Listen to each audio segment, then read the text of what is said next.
Hello, magandang hapon mga kamanok. So after natin magbigay ng pagkain sa mga alaga natin, so ang kanilang pot nakahang dyan para pagkagabi hindi siya maiputan ng daga or anumang mga insects na makasama sa kanya. So pagkain, tubig, after uminom ng tubig, hang na dyan. Yan, isa yan sa tip namin, or isa yan sa mga ginagawa namin dito. Yan po, Jetaco Placer po yan. So empat yan.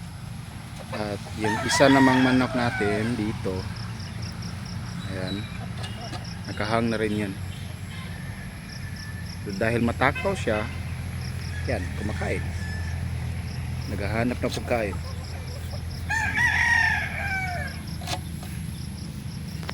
Same din sa anin, sa sa ibang manok namin dyan, yung mga American fowl. So yung mga pot nila dyan na yan, nakakulob. So wala na yung pot, nakakulob na yan. So no open pot,